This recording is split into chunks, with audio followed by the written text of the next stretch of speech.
Hello' everyone, নতুন এটা ভিডিঅ'লৈ স্বাগতম জনাইছোঁ। এই ভিডিঅ'টোত আমি আজি 50টা ইণ্ডিয়ান আৰ্ট এণ্ড কালচাৰ টপিকটোৰ ওপৰত MCQ চাম, মানে ভাৰতৰ কলা সংস্কৃতি। আৰু যিটো এই টপিক আছে ভাৰতীয় কলা সংস্কৃতি, প্ৰত্যেকটো পৰীক্ষাৰ কাৰণে ইম্পৰ্টেণ্ট। যিসকলে অসম পুলিচৰ আহিবলগীয়া AB UB এক্সাম দিব, নাইবা DME নন টেকনিকেল এক্সাম দিব, তাৰ কাৰণে যথেষ্ট সহায় হ'ব। গতিকে আজিৰ ভিডিঅ'টো আৰম্ভ কৰিছোঁ। প্ৰথম কুৱেশ্যনটো চাওক, where is Pushkar fair held?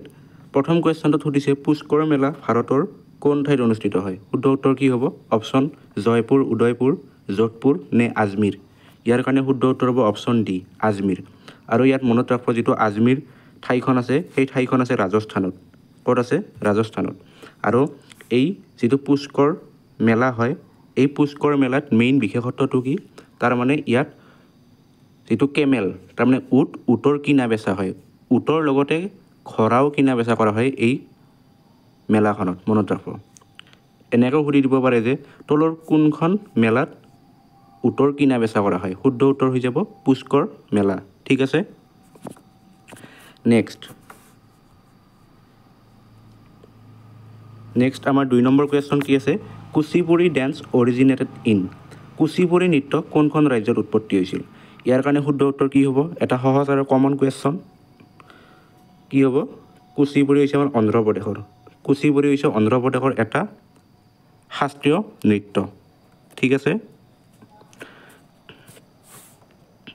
Next 3 number question, which among the following is the popular dance form of Maharashtra? তলৰ কোনটো এটি মহাৰাষ্ট্ৰৰ জনপ্ৰিয় নৃত্য? শুদ্ধ উত্তৰ কি হ'ব? অপশ্যন আছে গাথা, তামাচা, নৌটাংকি আৰু লাভানী। ইয়াৰ কাৰণে শুদ্ধ উত্তৰ হ'ব অপশ্যন D2। লাভানীটো হৈছে এটা মহাৰাষ্ট্ৰৰ লোকনৃত্য। মানে কেনেকুৱা হ'ব অসমীয়া স্পেলিং? লাৱনী। এইটো হৈছে মহাৰাষ্ট্ৰৰ এটি লোকনৃত্য। ঠিক আছে, নেক্সট 4 নম্বৰ কুৱেশ্যন চাওক, which is the most ancient musical instrument of India? ভাৰতবৰ্ষৰ আটাইতকৈ পুৰণি বাদ্যযন্ত্ৰটো কি? অপশ্যনবিলাক চাওক, আৰু ইয়াৰ কাৰণে শুদ্ধ উত্তৰ হ'ব অপশ্যন A2, বীণা। বীণাটো হৈছে ভাৰতবৰ্ষৰ আটাইতকৈ পুৰণি বাদ্যযন্ত্ৰ। তবলাটো নহয়, চিটাৰো নহয়, আৰু ফ্লুটো নহয়, যিটো বাঁহী, এইবিলাক নহয়। তাৰপিছত নেক্সট কুৱেশ্যন চাওক, in which state is the folk painting Madhubani popular? কোনখন ৰাজ্যত মধুবনী চিত্ৰকলা জনপ্ৰিয়? এইটো স্বাস্থ্য বিভাগৰ পৰীক্ষাত ইতিমধ্যে আহি গৈছে, ইম্পৰ্টেণ্ট এটা কুৱেশ্যন। আৰু যিবিলাক GD এক্সাম হয়, নাইবা SSC CGL, এই লেভেলৰ পৰীক্ষাত এই কুৱেশ্যনটো বাৰে বাৰে আহিছে, গতিকে ইম্পৰ্টেণ্ট হয়। শুদ্ধ উত্তৰ কি হ'ব? শুদ্ধ উত্তৰ হ'ব অপশ্যন B2, বিহাৰ। এনেকুৱাকৈ এই চিত্ৰকলাবিলাক অঁকা হয়, আৰু এই চিত্ৰকলাটো যিটো মধুবনী, সেইটো বিহাৰৰ এটা জনপ্ৰিয় চিত্ৰকলা হয়। Next 6 number question, which is the major area where garba dance form is common? প্ৰশ্নটোত সুধিছে গাৰবা নৃত্য কোনখন ৰাজ্যত পৰিৱেশন কৰা হয়? যিটো গাৰবা নৃত্যটো আমাৰ ক'ত পৰিৱেশন কৰা হয়? গুজৰাটৰ। বহুতবাৰ অসম চৰকাৰৰ পৰীক্ষাত এই কুৱেশ্যনটো আহিছে, ইম্পৰ্টেণ্ট হয়, মনত ৰাখিব। নেক্সট 7 নম্বৰ কুৱেশ্যনটো হৈছে the Gandhara art flourished during the period of? প্ৰশ্নটোত সুধিছে গান্ধাৰা শিল্পকলা কোনটো বংশৰ দিনত বিস্তাৰ হৈছিল? ইয়াত চাওক, শুদ্ধ উত্তৰ কি হ'ব? যিটো গান্ধাৰা চিত্ৰকলাবিলাক এনেকুৱা হয়, মূৰ্তিৰ চিত্ৰকলা হয়, বিভিন্ন ধৰণৰ মূৰ্তি তাত দেখুওৱা হয় গান্ধাৰা শিল্পকলাটোত, নাইবা চিত্ৰকলাটোত। আৰু এই যিটো গান্ধাৰা শিল্পকলা আছিল, এইটো কুষাণ বংশৰ দিনত মানে বিস্তাৰ হৈছিল, নাইবা বেছি বিকাশ হৈছিল। আৰু কুষাণ বংশৰ যিজন ৰজা আছিল কনিষ্ক, কুষাণ বংশৰ ৰজা কনিষ্কৰ দিনত এই চিত্ৰকলাটো নাইবা শিল্পকলাটো বিশেষকৈ বেছি বিকাশ হৈছিল। ঠিক আছে, next 8 number question, Yamini Krishnamurthy is famous for which style of dancing? Yamini Krishnamurthy কোনটো নৃত্যৰ সৈতে জড়িত? এইগৰাকী য়ামিনী কৃষ্ণমূৰ্তি যথেষ্ট ইম্পৰ্টেণ্ট হয় এইগৰাকী ব্যক্তি, আৰু তেওঁ ভাৰত নাট্যম নৃত্যৰ সৈতে জড়িত। পৰীক্ষাত ইতিমধ্যে আহি গৈছে এই কুৱেশ্যনটো, ইম্পৰ্টেণ্ট। তাৰপিছত next 9 number question, Sonal Mansingh is associated with which dance form? Sonal Mansingh কোনটো নৃত্যৰ সৈতে জড়িত? এইটো এটা বহুত বেছি ইম্পৰ্টেণ্ট কুৱেশ্যন হ'ব আহিবলগীয়া অসম চৰকাৰৰ পৰীক্ষাৰ কাৰণে, কিয়নো যিগৰাকী সোণাল মানসিং আছে তেওঁক 2023 চনৰ যিটো লেটেষ্ট শংকৰদেৱ বঁটা এই বঁটাটো দিয়া হৈছে আৰু তেওঁ কোনটো নৃত্যৰ সৈতে জড়িত তেওঁ হৈছে ভাৰত নাট্যম আৰু কথক অপশ্যন B2 ইয়াৰ কাৰণে শুদ্ধ উত্তৰ নেক্সট 10 নম্বৰ কুৱেশ্যনটো চাওক Moidam the mound burial system of Ahom king became the UNESCO world heritage site of India Moidam ভাৰতৰ কিমানতম বিশ্ব ঐতিহ্য ক্ষেত্ৰ হিচাপে পৰিগণিত হৈছে কিমানতম হ'ব বৰ্তমান তাৰমানে ভাৰতবৰ্ষত কিমানখন বিশ্ব ঐতিহ্য ক্ষেত্ৰ আছে সেইটোৱে কুৱেশ্যন হৈছে আৰু ইয়াৰ কাৰণে শুদ্ধ উত্তৰ হ'ব অপশ্যন C2 মৈদামখন ভাৰতৰ 43 সংখ্যক বিশ্ব ঐতিহ্য ক্ষেত্ৰ হিচাপে পৰিণত হৈছে আৰু কিমান তাৰিখে মৈদামক বিশ্ব ঐতিহ্য ক্ষেত্ৰ হিচাপে স্বীকৃতি দিয়া হৈছিল তাৰিখটো কোনোবাই কমেণ্টত লিখিবচোন জানে যদি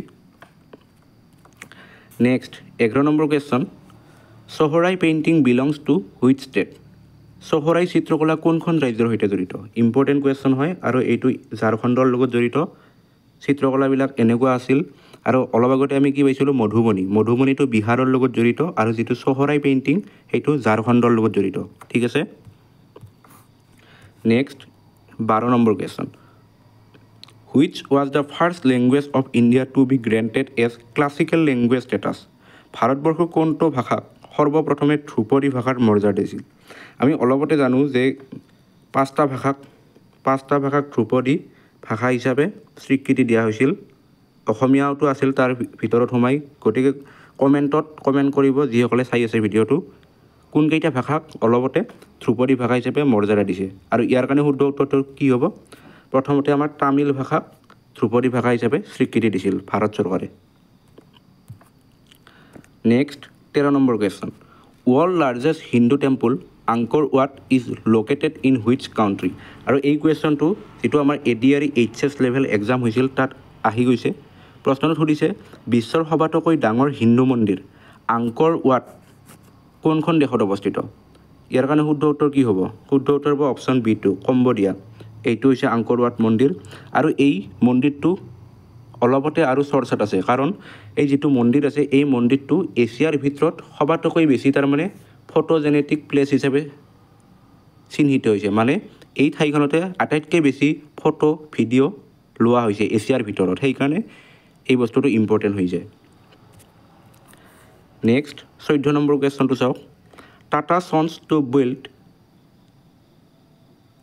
650 crore museum of temples in which city of India Tata সন্সে ভাৰতবৰ্ষৰ কোনখন চহৰত 650 কোটি টকা ব্যয় সাপেক্ষে মন্দিৰৰ সংগ্ৰহালয় নিৰ্মাণ কৰিব মন্দিৰৰে সংগ্ৰহালয় এটা হ'ব ভাৰতবৰ্ষৰ কোনটো ঠাইত হ'ব সেইটো আমাৰ অযোধ্যাত হ'ব অযোধ্যা ক'ত আছে উত্তৰ প্ৰদেশত আছে ঠিক আছে next 15 number question recently Mahakumbh Mela held in which place অলপতে মহাকুম্ভ মেলা ক'ত হৈছে সেইটো হৈছে আমাৰ প্ৰয়াগৰাজত আমি জানিব লাগে এটা কথা যে মহাকুম্ভ মেলা প্ৰত্যেক 144 বছৰৰ মূৰে মূৰে হয় আৰু ভাৰতবৰ্ষৰ 4টা স্থানত মহাকুম্ভ মেলা অনুষ্ঠিত হয় প্ৰথমতেটো হয় প্ৰয়াগৰাজত ক'ত হয় য'ত তাৰমানে গংগা যমুনা আৰু সৰস্বতী য'ত মিলিত হয় তাতে প্ৰয়াগৰাজত মহাকুম্ভ মেলা অনুষ্ঠিত হয় তাৰপিছত 2 নম্বৰ ঠাইটো হৈছে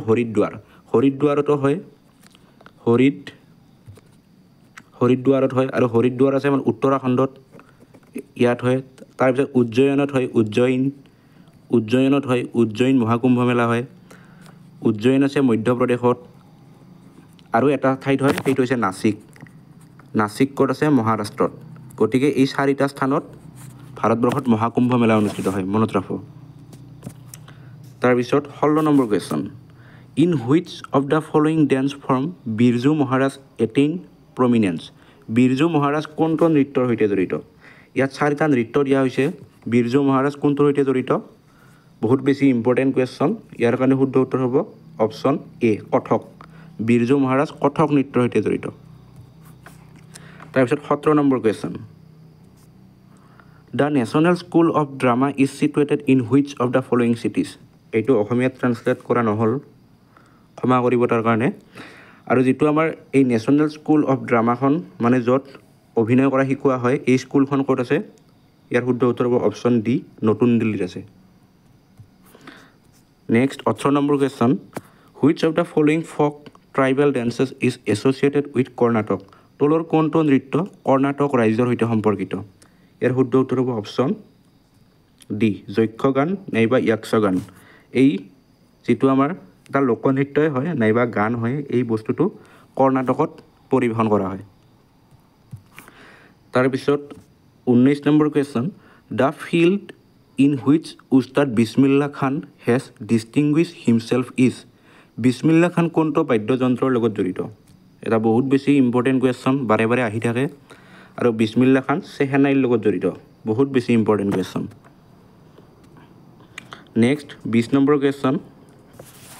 giddha is a popular folk dance from which state of India Giddha কোনখন ৰাজ্যৰ এটি জনপ্ৰিয় লোকনৃত্য গিদ্দাৰ লগতে আৰু এটা নৃত্য আছে গিদ্দা এণ্ড ভাংৰা যিটো ভাংৰা নৃত্য আৰু গিদ্দা নৃত্য কোনখন ৰাজ্যৰ লোকনৃত্য হয় শুদ্ধ উত্তৰ অপশ্যন ডি পাঞ্জাব ঠিক আছে next 21 number question in which state ছাবচাৰকুট ফেষ্টিভেল চেলিব্ৰেটেড ছাবচাৰকুট উৎসৱ কোনখন ৰাজ্যত পৰিৱেশন কৰা হয় শুদ্ধ উত্তৰ কি হ'ব ছাবচাৰকুট মিজোৰামত পালন কৰা হয় next 22 number question Rouf is a folk dance associated with which state Rouf কোনখন মানে ৰাজ্যৰ এটা লোকনৃত্য হয় শুদ্ধ উত্তৰ হ'ব অপশ্যন চি জম্মু আৰু কাশ্মীৰ বহুত বেছি ইম্পৰ্টেণ্ট কুৱেশ্যন এইটো নেক্সট 23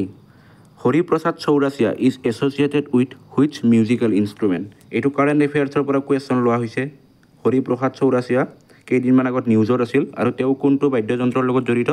অপশ্যন এ চিটাৰ আহি যাব পাৰে পৰীক্ষাত next 24 Saga Dawa festival celebrate in which state of India Saga Dawa উৎসৱ কোনখন ৰাজ্যত উদযাপন কৰা হয় শুদ্ধ উত্তৰ হ'ব অপশ্যন কি হ'ব সাগা দাৱা অপশ্যন বি ছিকিমত পালন কৰা হয় আৰু যিটো ছিকিমৰ যিটো নিউ ইয়াৰ হয় তাক সাগা দাৱা বুলি কোৱা হয় অপশ্যন বিটো শুদ্ধ উত্তৰ next 25 who among the following personality of Assam gut Padma Bhushan award in 2025 অসমৰ কোনগৰাকী ব্যক্তিয়ে 2025 চনত পদ্মভূষণ বঁটা লাভ কৰিছে ইয়াৰ কাৰণে শুদ্ধ উত্তৰ কি হ'ব অলপতে পাইছে তেওঁ হৈছে আমাৰ যতীন গোস্বামী আৰু যতীন গোস্বামী কিহৰ লগত জড়িত সত্ৰীয়া নৃত্যৰ সৈতে জড়িত সত্ৰীয়া নৃত্য আৰু মৰণোত্তৰভাৱে 2021 চনত তৰুণ গগৈও এই বঁটাটো হৈছিল পদ্মভূষণ মনত ৰাখিব important next 26 Ambubachi Mela is celebrated in Assam in which month of Assamese calendar অসমীয়া কেলেণ্ডাৰৰ কোনটো মাহত অসমত অম্বুবাচী মেলা পালন কৰা হয় শুদ্ধ উত্তৰ কি হ'ব সকলোৱে জানো কিজানি যিটো আহাৰ মাহ আছে সেই আহাৰ মাহত অম্বুবাচী মেলা পালন কৰা হয় গৰমৰ দিনত হয় next 27 in 2024 who among the following personality one দাদা চাহেব ফাল্কে এৱাৰ্ড 2024 চনত ভাৰতবৰ্ষৰ কোনগৰাকী ব্যক্তিয়ে দাদা চাহেব ফাল্কে বঁটাৰ দ্বাৰা সন্মানিত হৈছে ইয়াৰ কাৰণে কি হ'ব শুদ্ধ উত্তৰ অপশ্যন ডি মিথুন চক্ৰৱৰ্তী আৰু মিথুন চক্ৰৱৰ্তী এগৰাকী অভিনেতা হয় আৰু তেওঁ ৱেষ্ট বেংগল ষ্টেটখনৰ পৰা বিলং কৰে ঠিক আছে next 28 in which date Ram Mandir of Ayodhya ইনঅগ্ৰেটেড মানে অযোধ্যাৰ ৰাম মন্দিৰ কোনটো দিনত মুকলি কৰা হৈছিল ভক্তৰ কাৰণে শুদ্ধ উত্তৰ হ'ব অপশ্যন এ 22 জানুৱাৰী 2024 ৰাম মন্দিৰটো মুকলি কৰা হৈছিল আৰু ৰাম মন্দিৰ কোনটো নদীৰ পাৰত আছে সৰায়ু নদীৰ পাৰত আছে সৰায়ু SARAYU মনত ৰাখিব important next 29 Kathak is a classical dance of which state of India Kathak কোনখন ৰাজ্যৰ ধ্ৰুপদী নৃত্য কথক হৈছে আমাৰ উত্তৰ প্ৰদেশ আৰু যিটো কথকলি আছে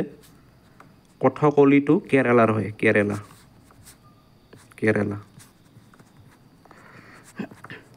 কথক উত্তৰ প্ৰদেশ আৰু Kathakali Kerala next 30 which one of the following is a string musical instrument এই টাইপৰ কুৱেশ্যন পৰীক্ষাত আহে যে তলৰ কোনটো এটা তাঁৰযুক্ত বাদ্যযন্ত্ৰ অপশ্যন থাকিব এনেকৈ 4টা বাছ বিচাৰি উলিয়াব লাগিব তলৰ কোনটো বাদ্যযন্ত্ৰত মানে তাঁৰ আছে ইয়াৰ কাৰণে শুদ্ধ উত্তৰ হ'ব অপশ্যন বিটো চিটাৰ তবলাটো নহয়ে দেখাতে গম পাইছে বাঁহীটো নহয়ে জাইলোফোনতো নাথাকে গতিকে চিটাৰ শুদ্ধ উত্তৰ এইটো চিটাৰ হয় চাই লওক চিটাৰ এইবিলাক তাৰ আছে ইয়াত next 31 world first Om shape temple made in which state বিশ্বৰ প্ৰথমটো ওম আকাৰৰ মন্দিৰ কোন ঠাইত নিৰ্মাণ কৰা হৈছে এই ওম শেপ আৰু এনেকুৱা শেপত এটা তাৰমানে মন্দিৰ নিৰ্মাণ কৰা হৈছে সেইটো ক'ত নিৰ্মাণ কৰা হৈছে যোৱাবাৰ এডিআৰিত আছিল যিটো লোটাছ টেম্পল পদুমৰ আকাৰৰ দৰে এটা মন্দিৰ বনোৱা হৈছিল ভাৰতত সেইটো ক'ত আছিল বুলি সুধিছে এইবাৰ এইটো সুধি দিব পাৰে যে ওম শেপ টেম্পল কোনখন ৰাজ্যত আছে তাৰ কাৰণে শুদ্ধ উত্তৰ হ'ব option C Rajasthan next 32 which was the first টকি ফিচাৰ ফিল্ম অফ ইণ্ডিয়া ভাৰতৰ প্ৰথমখন শব্দযুক্ত চিনেমাৰ নাম কি চাব প্ৰথমখন ভাৰতৰ চিনেমা আছিল ৰাজা হৰিশ্চন্দ্ৰ এইখন আছিল ভাৰতৰ প্ৰথম চিনেমা আৰু এইখনত তাৰমানে শব্দ নাছিল কেৱল ছবিবিলাকহে ওলাইছিল আৰু যোনখন মানে দ্বিতীয় চিনেমা বনোৱা হ'ল তাত একেবাৰে ভইচ অভাৰ কৰা হৈছিল সেই চিনেমাখন কি এইখন হৈছে মানে আলম আৰা অপশ্যন বিটো শুদ্ধ উত্তৰ ইয়াৰ কাৰণে আৰু আলম এৰা ছবিখন 1931 চনত প্ৰস্তুত কৰা হৈছিল আৰু ইয়াৰ ডিৰেক্টৰ আছিল কি হ'ব আৰডেছিৰ ইৰাণী মনত ৰাখক ইম্পৰ্টেণ্ট হয় ডিৰেক্টৰজনৰ নামো নেক্সট 33 নাগাৰা temple style mainly followed in which part of India মন্দিৰৰ নাগাৰা গঠনশৈলী ভাৰতৰ কোনটো অংশত অনুকৰণ কৰা হয় ইয়াত অপশ্যন দিয়া আছে উত্তৰ ভাৰত দক্ষিণ ভাৰত উত্তৰ পূব ভাৰত আৰু দক্ষিণ পশ্চিম ভাৰত শুদ্ধ উত্তৰ কি হ'ব ইয়াত চাওক মানে মন্দিৰ সাধাৰণতে ভাৰতবৰ্ষত দুটা ষ্টাইলত নিৰ্মাণ কৰা হয় এটা হৈছে নাগাৰা ষ্টাইল এটা হৈছে নাগাৰা আৰু এটা হৈছে আমাৰ